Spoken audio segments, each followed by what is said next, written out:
Two down, several to go for the Auburn Tigers. We're talking Auburn football. We got Joe Hunk on the line from 740 The Fallout there in Montgomery, Alabama. And when I say two down, Joe, I mean when we were looking at this brutal schedule, of course, there was Oregon, there was Texas A&M, and then there was on down the line with the rest of the SEC Western Division and the two best teams in the East. So there's a lot of work to do, but I got to tell you, Joe, when people were looking at preseason prognostications in the SEC West after Alabama, a lot of people love Texas A&M. So this was a huge hurdle to get over on the road. No, it was a massive hurdle to get over. And what was crazy about it is it's amazing how in 4 weeks your opinion of a football team can change, whether it's changing in a positive light for Auburn or changing in a negative light for Texas A&M. And with Texas A&M, they had the game against Clemson, didn't go the way that they wanted. But the problem with Texas A&M is they're down 3 running backs. We talked about that last week. But the other thing is they really don't have an offensive game plan. They don't really have their identity and all that. Normally with these college football teams, it's around that beginning of October 4-week mark where you really start to see these identities. And for Auburn, they were kind of figuring out who they are, where I don't think Texas A&M has. And so your opinion of these two teams now are almost, 90 degrees of what you originally thought, because originally you thought Texas A&M is a better team. Now you're looking at it, and Auburn's not only potentially the best team one of the best teams in the SEC, they're arguably one of the best teams in the country right now, which is not where we thought we'd be after a month. So basically, Joe, I deliver a top 25 every Sunday that I say actually makes sense because I look at the resumes and not my preconceived notions back in the preseason. So you know where I've got Auburn placed, to your point? Where you have number one. Well, I mean, that doesn't mean I think they're the best team in the country. That means that they have the best resume in the country. They have beaten Oregon and Texas A&M on the road. Nobody else has done that. They have the best resume in the country. Well, and we were talking about this yesterday on the Fallout, is if the college football playoff began today, would Clemson be in your Final Four? And as of today, they possibly wouldn't be, because you do have Auburn that, like you said, has the best resume. I mean, they have beaten 2 top 25 opponents. Nobody else in the country has done that. They have, Bo Nix from game 1 to game 4 has grown up a ton. And they have arguably the best defense in the country. So there's a lot of things for Auburn that you could put them right now in the top 4 for the college football playoff. What's crazy is every single team that you would probably put around them, they are going to play, whether it's LSU, Alabama, Georgia. If it was those 4, and I'm not just saying those because they're SEC teams, that's kind of the 4 best teams in the country right now outside of your Oklahomas and your Ohio States. Auburn has to play all 3 of those. So they're looking good. They're looking a lot better than what we thought. They still have a massive, massive schedule in front of them that after this weekend against Mississippi State starts with a 3-game road trip. The moment that this game ends on Saturday against Mississippi State, they won't be back in Jordan-Hare until November, because they are basically traveling the entire month of October, and they get a bye week. So you hit on a lot of interesting things, but before I get to those, it's funny that you mentioned those 4 teams in the SEC, because as I mentioned, my top 25 takes a ton of criticism. I just get battered for my approach to the top 25. So last week I said, you know what? All right, that's my top 25 that I believe is based on resume, and that's what it should be. But if you just want me to tell you who I think are the 25 best teams in the country, regardless of who they played, I named those 4 teams in Ohio State, and I said, I think those are the 5 best teams in the country. And then I think there's actually a bit of a space there, and we'll see if there's still that Alabama-Clemson space where that'll prove out eventually. But the other thing that you hit on that I think is fascinating to a certain extent is we look at who's coming back at quarterback. We look at that during the offseason, and Kellen Mond, Texas A&M. Okay, they're set. They got all these gifted receivers. They're going to be fine, explosive on offense, where Auburn is like, okay, we know that they're going to have a talented kid at quarterback, but it's going to be a kid, whoever they choose, and they've got all these parts and pieces that may not fit together, because if you don't have that one guy, and as it's turned out, you're right, Texas A&M, Auburn holds them to 56 yards rushing because they've got all sorts of issues in the ground game. And Auburn's not there yet, but you can see where they're developing their offense. And I find it also interesting that with the precarious, that's not the right word, just obviously putting together a quarterback situation where they've selected the starter. It was a heated battle, still feeling comfortable in a big game against a big opponent. Joey Gatewood comes in, he throws a touchdown pass, but this isn't a big deal. It's just, this is what we're going to do. Well, and with Joey Gatewood, you understand his ability because I know he hates it. He's going to get the Cam Newton comparison, body frame, every single thing, the way that he runs, the way that he passes, the way that he even looks as he's diving over a pylon, everything looks just like Cam Newton. So he's going to get that comparison. The one thing that Cam has that Joey Gatewood does not have yet is accuracy. And that's the one thing that Bo Nix really had was the accuracy. I think there was two reasons why Bo Nix beat Joey Gatewood out in the very beginning. It was the accuracy part, and the other part is Bo Nix is brilliant when it comes to game planning, training with film, all of this stuff that he has done that his dad has taught him growing up. He just kind of has that. And so with him, it's a lot of the mental side of football that he has that Joey Gatewood is still learning. That's why everybody knows Bo Nix is our guy. Look at the stats. You were bringing them up a second ago. Bo Nix through 4 games has only thrown over 200 yards one time, and that was against a crap opponent. One time he's thrown over 200 yards. What other quarterback in college football is everybody getting excited about that has barely even thrown over 200 yards in a football game? That the whole part about it with him is it's the game manager on steroids, because A.J. McCarron in this state has always been known as the greatest game manager of all times. The thing about A.J. is he did that because he was such an intelligent quarterback. Bo Nix is the same way, but he has the RPO, and a lot of that is making quick decisions on the fly, which he has to do every single week, but he does it so well that majority of the time you're never going to see this in the stats because of the way the RPO is ran and the way that Auburn runs it. And it's such a key that they were able to jump out ahead of Texas A&M, take the crowd out of the game. And if you look at his line, it speaks to exactly what you're saying, 12 for 20 for 100 yards, no turnovers. And they got out to a big lead. And, man, that defense, I know Texas A&M is trying to figure things out. And they eventually, made the late run in the fourth quarter, excluding an onside kick that had that been recovered, then maybe they've got a chance. But Auburn was in a good place the whole game, and you're going to give up something at some point to a team like a Texas A&M. But basically, wow, for 3.5 quarters, that defense really laid down the lumber.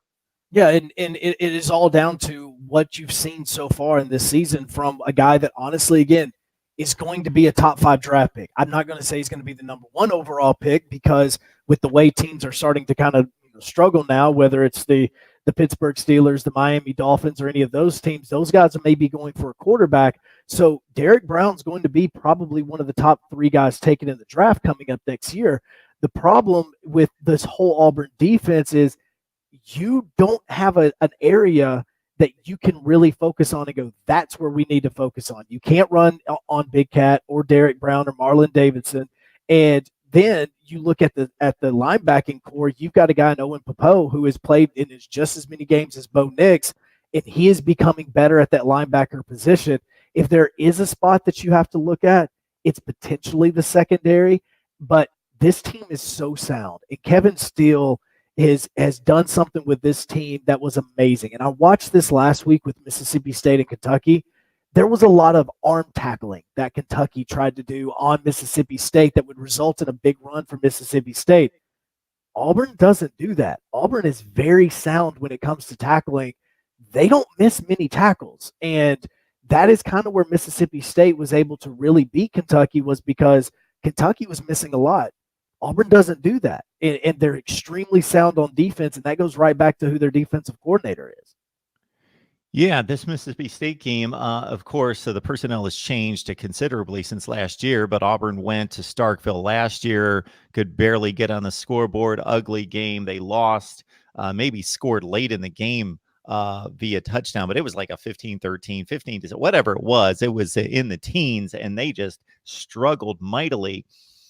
This Garrett Schrader, I saw him play. He had to come into the game and relieving Tommy Stevens, the starting quarterback who Joe Moorhead kind of brought with him from Penn State. And I didn't get to see a whole lot of the Kansas State game, but they had a touchdown lead, maybe a 2-touchdown lead, and blew that, lost to Kansas State by a touchdown.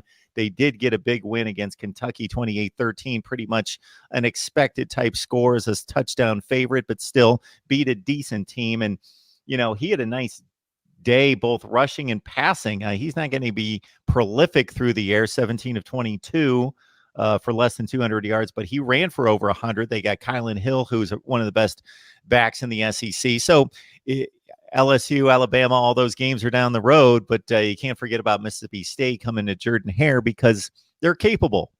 Well, they are, and I think the biggest thing that Auburn is going to have to worry about is who is it going to be? Is Tommy Stevens going to be healthy enough with the shoulder injury to actually play in this game, or are they going to go with Schrader? They're two totally different quarterbacks.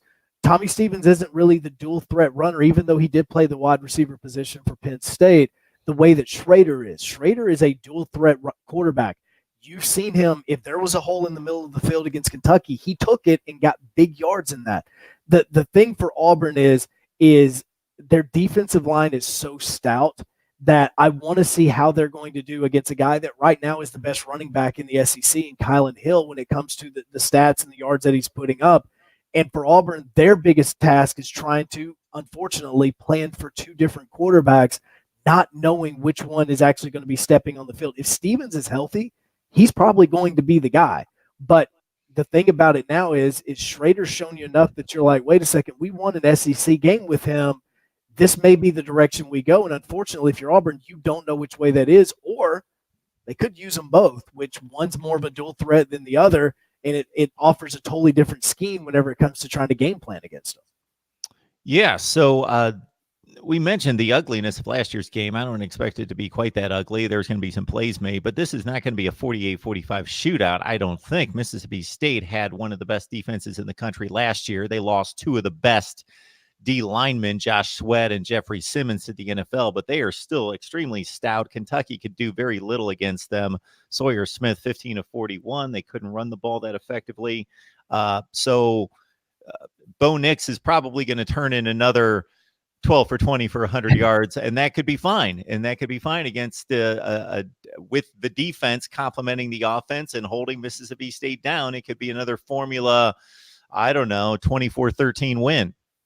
Well, and the thing about Bo Nix is he's going to have to make a lot of decisions, and Malzahn has given him the reins to so much. And you're going to kind of see this on Saturday is, honestly, because of the way that Auburn designs a lot of their plays, you and I sitting there, the naked eye, we may not know which one of these plays are actually RPOs and which one of these plays are designed to look like an RPO, even though it isn't. And that's all obviously, to kind of throw off the defense in that. But with this, you're going to be seeing Auburn do a few things because of the fact that Anthony Schwartz is now healthy. And anybody that watched that Texas A&M game understands why people have been saying he's the fastest player in the country. And you've seen the fact that Seth Williams is getting healthier. They actually were so smart, and I think so many Auburn fans are excited about this. They didn't overutilize Boobie Whitlow. And you saw Sean Shivers get some carries. You saw Cam Martin. You saw Bo Nix running the football. In fact, that's what iced the game, is a Bo Nix scramble that he got the first down that iced the football game. And they utilized Boobie in such a way where we have been in the past so accustomed to Malzahn just running that running back and running him. By the end of the season, he's dead. I think Boobie may have had 2 touches in the first half of that game, and he was so fresh in the second half that was what you're seeing. Malzahn is getting very smart, and he is starting to really make some changes that could really benefit Auburn down the line in this. And now, honestly, we as even on Sports Radio 740, we almost have to look at this as a brand new head coach, that we're still learning this system, because this is totally different than what Malzahn has ever done in the past. It really is a different coach that we're seeing in 2019. I mean, even earlier with his press conference, the word swagger was used for Gus Malzahn. That word has never been used for Gus Malzahn. The word swagger is being used for him, and it's legit, and you're seeing a different side of him. And Auburn fans are kind of having to get all the preconceived notions out and basically look at him as a new head coach. Even we can't tell you what he's going to do sometimes because he's setting things up. The only thing we knew for sure was that at some point in time, Joey Gatewood was going to bait the defense in so that he could throw a touchdown pass. And that's what happened against Texas A&M. The rest of it, we have no idea. We don't know. It's all new. Joe, I love where you're taking this conversation because I get peppered from all over the nation because of what I do. But, man, you are in the heart of football country. Alabama, Auburn, Montgomery, Alabama, and Auburn fans have been disappointed in recent years since that 2013 run. For the most part, obviously, there was 2017. What are the fans talking about? Is there a sense of skepticism to say, okay, man, I love what I saw. Those are two big wins, but man, we got such a gauntlet to run through. I don't see how it's going to happen. Or are they just truly psyched and just enjoying it? And let's get the next one. We actually had one of their beat writers come on with us yesterday. Name's Brandon Marcello. And he even said that he could legitimately see this team only having one loss at the end of the year. And which is very shocking because, in the past, especially the way Auburn fans have really been looking at this, they have looked at Gus Malzahn as in, okay, shark in the water. Like, when are we going to see the blood? Let's get him out of here. And now it's more of a, okay, maybe he is a little bit different. Maybe this is a different guy. And I think a lot of Auburn fans are kind of having to step back a little bit. Some of them don't like him. I mean, again, I'm the guy that had a countdown to when the man was getting fired, and I told it to him to his face. And he's not mad at me for it, which is really kind of crazy. But with him, it's a totally different guy. And I think that the way that I'm saying it on the air right now is just be in the moment. And I mean, you have to be in the moment because as college football fans, I mean, we're doing this with LSU and Alabama right now. Everybody's already saying LSU versus Alabama is going to be the game of the century too, and we can't wait for that game to get here. We still have a whole month of football that so many things can happen. And so let's just live in the moment if you're an Auburn fan, because after this game on Saturday, you go to Florida. Okay, you go play Arkansas. Who's really scared of Arkansas right now? Let's be honest. High schools in Arkansas are not scared of Arkansas. You have them, but then you have the LSU game, which, again, you still have not won in Baton Rouge since 1999. There are paths with the way that Alabama is injured on the defensive side. Georgia's a very good team, but I don't know if offensively they could do something against Auburn's defense. There is a path that Auburn could legitimately be the Alabama of a couple of years ago, where they may not be the team playing in the SEC championship because they lose to either LSU or Alabama, but their resume is so good because of how difficult this schedule is that they could have a really tough out of the reason why they're not in the college football playoff. And so if they can get through the schedule and only lose one game, I don't know how you keep them out of having to go to Phoenix or having to go to Atlanta to play in the Peach Bowl because the schedule is so difficult. But you have to live in the moment. Just enjoy it, because Auburn fans, they don't enjoy this, and they especially don't enjoy it with Malzahn, because every single thought is, okay, when are we getting him out? When are we getting him out? This guy's changing, and he's evolving. And I've been somebody that's been tough on him. A lot of people know this. But at the same time, this coach is now getting his football-only facility. He's getting great recruits in. He has an extremely intelligent quarterback that he's going to have for at least 2 more seasons. This could be a turning point for him and for Auburn that could really lead them in a direction that nobody expected. You just got to back off and enjoy it, because you may not have this in a month. Your mentality may be totally different, but just enjoy what you're watching. I mean, I wasn't even nervous going into the Texas A&M game. I was like, all right, Auburn's going to win. I don't know how much they're going to win by, but they're going to win. I'm not even worried about Texas A&M. A month ago, I called Texas A&M a loss. A month ago, I said that Oregon was a loss, and now I'm going, all right, Mississippi State's a win. Honestly, they probably can go into the swamp and beat Florida right now, because Florida, even though with a backup quarterback, all right, they're good, but we don't really know if that's going to continue. We know they're beating Arkansas. Then comes the LSU game, and then after that, you've got Georgia and Alabama at home. This is now becoming more of a realistic thing that Auburn is a good football team this year. Joe, let me speak to Auburn fans on behalf of Joe. Listen to Joe. Enjoy it. Yes. Enjoy it. Yes. it's so different to be able to actually sit down on a Saturday and just go, you know what? Our running back's healthy. All of our players are healthy. We have the best defensive line in the country. We have a very intelligent quarterback that's a great kid. Enjoy it. Like you're so hung up on, well, is he developing a quarterback? Is he, when is he not going to run the running back into the ground? At what point in time is Gus going to go back to being Gus? Like, stop worrying about all of it. Just enjoy the moment, because if you do, you can look back at this season and go, you know what? That was a really fun football season. Like, remember how it was for basketball. Nobody, when Auburn was playing basketball, no Auburn fans in there going, all right, guys, Final Four is coming up. We are going to have a chance to play in the Final Four. No, you were just enjoying it. And then as the tournament started going along, you're like, wait, we got an opportunity here. I think we can beat North Carolina. I think we can beat Kansas. Well, what happens now? Then you get to that Final Four week and you're like, I think we have the hottest team. Enjoy it like that. Look at it from a game-by-game basis, a week-by-week basis, because this season's going to go by extremely fast, and you're going to turn around and be like, great, now it's 9 more months until football season. This is the season you just sit back and enjoy. So again, Auburn fans, listen to Joe and enjoy it, but also listen to me and don't look past Mississippi State. No. Take all the games and enjoy them. Yes, you should win. I am not predicting Mississippi State to win this game, but man, they're like a top 25 or 30 team in the nation. I don't care what the ranking is right this second, but they're capable. So you can't throw in the D game against their A game and expect to win. So just enjoy all the games. It's only 12 games, so you might as well enjoy all of them and not just be thinking about Alabama and LSU. Florida, Georgia, they're all stacked up. It's difficult. But right now, as you just mentioned, Joe, Auburn's playing better football than Florida. So that's not going to be an easy game by any stretch. But the way things stand right this second, they're playing better football than Florida, certainly.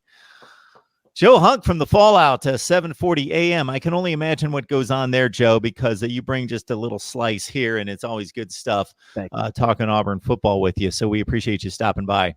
Thank you, man. I really appreciate it. I love coming on with you.